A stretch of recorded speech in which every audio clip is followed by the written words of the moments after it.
Fala, nação tricolor, tudo bem com vocês? Sejam muito bem-vindos a mais um vídeo do canal, mais um Bahia. Eu me chamo Amália e vamos falar de Bahia.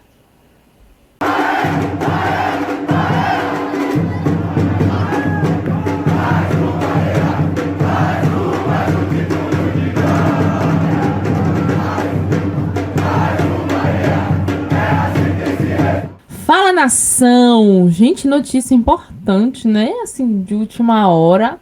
Eu quero que você deixe a sua opinião. Vou trazer essa notícia e deixe aí nos comentários a sua opinião, porque eu sei que uma parte da torcida gosta da administração dele, mas a outra parte fica na bronca e reclama muito dele.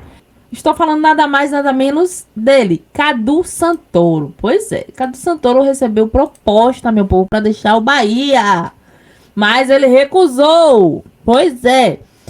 Apuração da ESPN Brasil e Estados Unidos, né? O New York City quis Cadu Santoro para comandar o futebol do clube, mas o diretor optou por permanecer no Esquadrão de Aço. Pois é, então me diga aí, você torcedor, o que você acha, né, dessa proposta do Cadu ter recusado? Você acha que o Cadu deveria ir, deveria continuar? Você gosta da gestão do Cadu Santoro?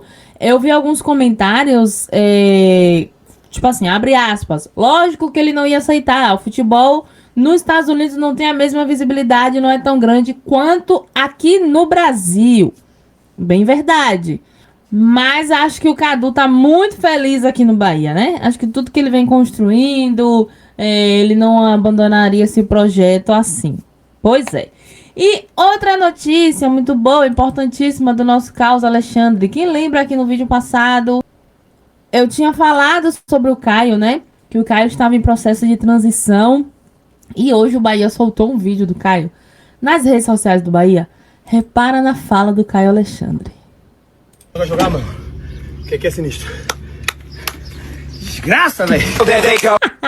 Tive que mutar o áudio, gente, se eu soltar o vídeo, porque a música pode, né? Como eu sempre falo, dar direitos autorais.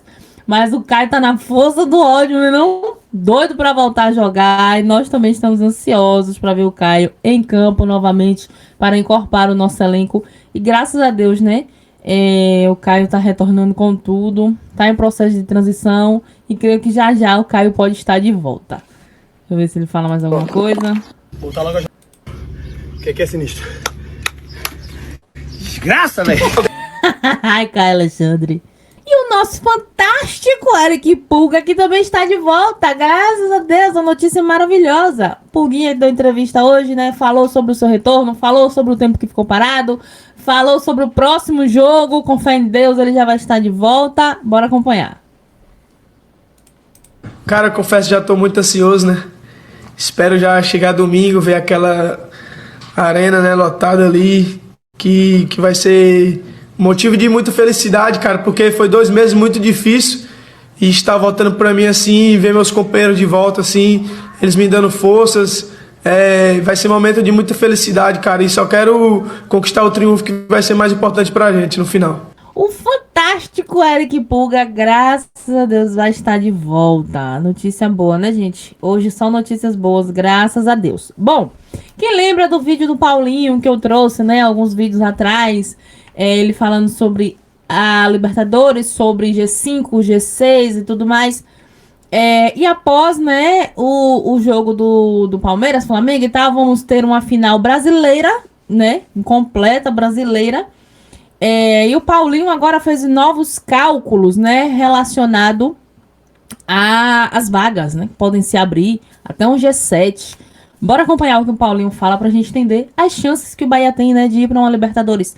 Gente, mais uma vez, deixa eu só ressaltar algo aqui pra vocês. Eu sei que muitos torcedores ficam chateados, não é passando pano, é a realidade, sabe?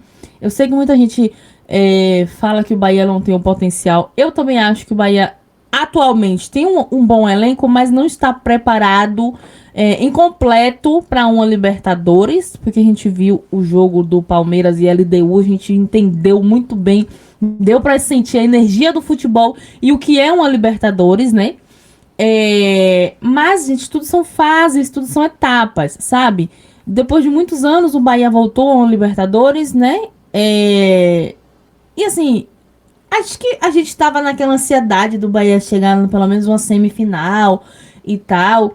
Mas, gente, tudo tá sendo construído. Eu acho que vocês conseguem entender o que eu tô querendo dizer, né? São fases, são etapas, são experiências, né? É muito bom o Bahia agora, na próxima janela, trazer jogadores que têm experiência com esse tipo de campeonato. Jogadores, não precisa ser jogador de nome, não. Mas que tenham um compromisso, né? Que tenham um bom futebol. Que saiba honrar a camisa do esquadrão, né? Isso aqui, ó. E jogadores de raça. Vi muita gente falando também nos comentários, né, do vídeo passado que eu soltei. Isso me acendeu um alerta muito grande. E realmente é verdade. Sobre a coragem, né? A gente vê um Bahia que quando joga fora de casa joga completamente apático, mas dentro de casa é um monstro. Mas fora de casa a gente não consegue compreender o que acontece, que o Bahia se apaga. E Libertadores não pode. Qualquer erro que você fizer é crucial. A gente tira pelo LDU. O LDU veio completamente confortável porque tinha dado 3 dentro de casa. Vocês têm noção do que é isso? Um time que dá 3 dentro de casa, ele vai pro próximo jogo tranquilo. Só ali pra segurar. E o time adversário que estava jogando dentro de casa conseguiu reverter essa situação. Então eu acho assim, as etapas, né, que o Bahia vai passar. Passou a primeira vez agora. A gente veio como se fosse uma primeira vez. Pra mim foi a primeira vez. Eu ver o Bahia na Libertadores foi a primeira vez. Então assim, foi uma experiência. Pra ver, olha, a gente tem que acertar aqui. Olha, a gente não fez isso. Precisamos arrumar aquilo. Olha, isso aqui que a gente fez tá bom. Dá pra segurar, sabe? Então assim, vamos julgar menos, né? Lógico que o torcedor tem que cobrar, sim. Mas vamos julgar um pouquinho menos, né? Porque tudo são experiências.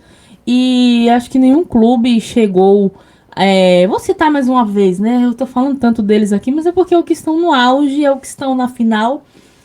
Palmeiras e Flamengo, eles não chegaram lá do dia pra noite, né? Houve toda uma construção, que já vem de um bom tempo, mas houve um começo. E o Bahia, após o Grupo City, é como se fosse um começo. O Bahia tem a sua história, lógico, grandiosa. Essas 2 estrelas aqui falam muito sobre isso. Mas, após a aquisição do Grupo City, é um começo. Porque são coisas novas que a gente está vivendo. Eu sempre ressalto isso aqui. O meu avô é falecido. Já tem bem uns 7 anos por aí, creio que é nessa faixa. Não, bem mais do que isso. Meu avô não viu nada do que eu tô vendo, sabe? E era um fanático do Bahia. E ele não viu nada do que eu tô vendo. A minha avó, graças a Deus, a minha avó vê, que minha avózinha tá viva ainda. Graças a Deus. Ela hoje, a gente conversa sobre, né? A gente troca áudios, minha avó no WhatsApp, gente. Trocamos áudios sobre isso, sobre a evolução atual do Bahia. Então, assim, o que eu vejo, a minha avó não viu. E a gente é privilegiado, né? Então vamos ter um pouquinho de calma. Eu vi alguns comentários, né? Reclamando muito do Bahia e tal. Vamos ter um pouquinho de calma que tudo vai dar certo. Já falei demais, agora bora pro que realmente interessa. Alô, alô, galera, aquele abraço. Nosso papo é Campeonato Brasileiro, com foco na Copa Libertadores da América, que vai ter final Tupiniquim. Final brasileira entre Flamengo e Palmeiras e também com foco na Copa Sul-Americana, que vai ter o Galo representando o futebol do Brasil.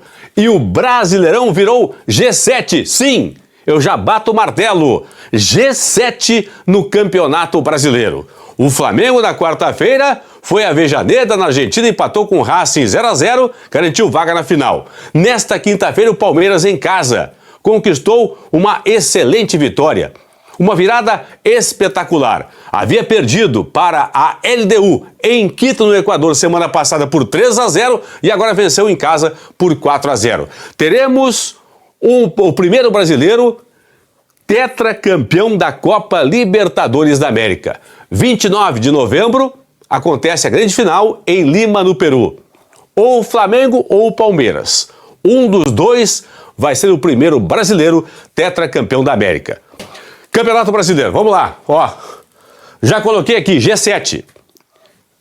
Então, 7 vagas na Copa Libertadores da América da próxima temporada, em 26, e mais 5 vagas na Copa Sul-Americana. Agora abrindo mais uma vaga na Sul-Americana para também o 13º colocado, que hoje, por coincidência, é o Atlético Mineiro. é o Galo. Então, se o Galo for campeão da Copa Sul-Americana contra o Lanús, o 14º colocado também vai para a Sul-Americana no ano que vem. Porque se o Galo ganha a Sul-Americana deste ano, no ano que vem disputa a Copa Libertadores América. E aí abre uma vaga para o Brasil na Sul-Americana. Essa vaga ficaria herdada aqui pelo Ceará. Então, por enquanto, do 8º até o 13º colocado na Copa Sul-Americana da próxima temporada. Mas deixa eu falar aqui do G7. Por que G7, Paulinho? Como assim? O campeonato nem terminou ainda. Faltam 8 jogos para várias equipes no Campeonato Brasileiro, 9 para outras. Como é que tu já disse aí G7? Pelo seguinte, pessoal. Para não ser G7, o 8º colocado, que hoje é o Vasco da Gama, que é o balizador, então, para o G7, o 8º colocado, que é o Vasco da Gama, ele teria que, no final do campeonato, ultrapassar ou o Flamengo ou o Palmeiras, porque um dos dois vai ser o campeão da América, certo? Palmeiras campeão, vai ter que ultrapassar do 8º lugar, passar pelo Palmeiras, ou então passar o Flamengo, se o Flamengo for campeão. O Vasco tem 46% de aproveitamento, certo? O Vasco tem mais 8 jogos para fazer, mais 24 pontos para disputar. Se o Vasco ganhar todos os jogos a partir de agora, vai chegar a 66 pontos e 20 vitórias. Ganhando todos os jogos. 66 pontos e 20 vitórias. O Palmeiras já tem 62 pontos. O Flamengo já tem 61.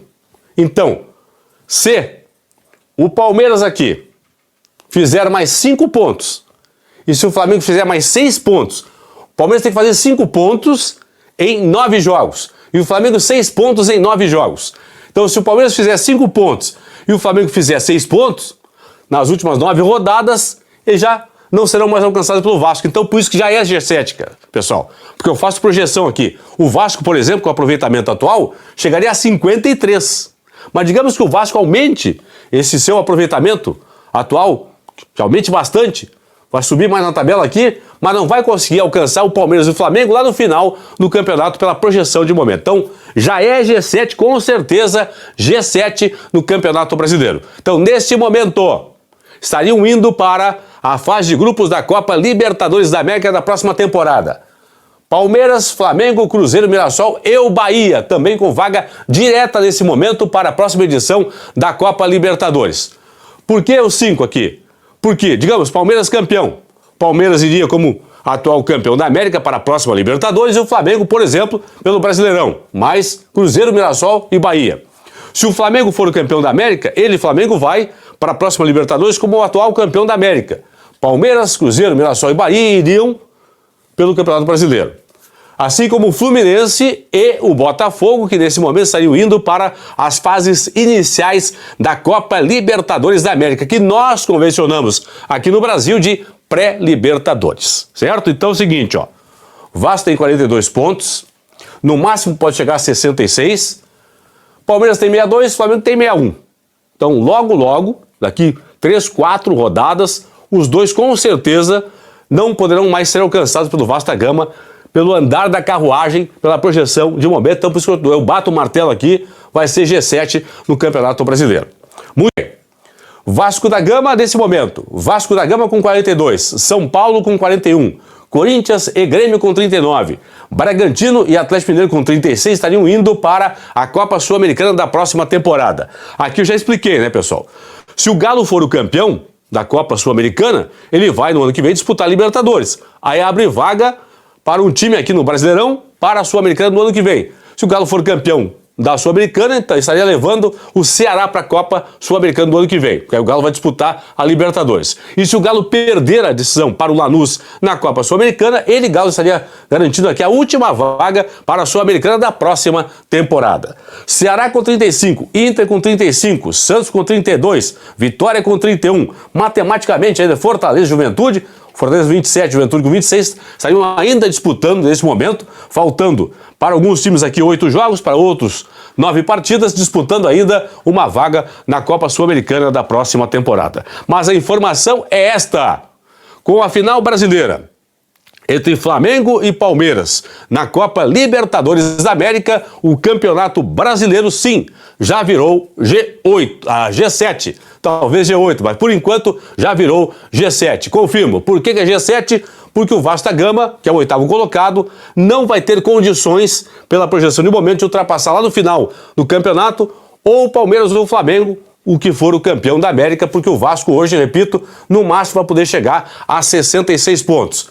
Se o Palmeiras fizer 5 pontos nos últimos 9 jogos, se o Flamengo fizer 6 pontos nos últimos 9 jogos, o Vasco não poderá alcançar nem o Flamengo, nem o Palmeiras. Por isso que pela projeção já estou indicando aqui, apontando e confirmando G7 no Campeonato Brasileiro. É isso aí, fui, um abraço, tchau. Beijo, tricolor, fiquem com Deus e até a próxima.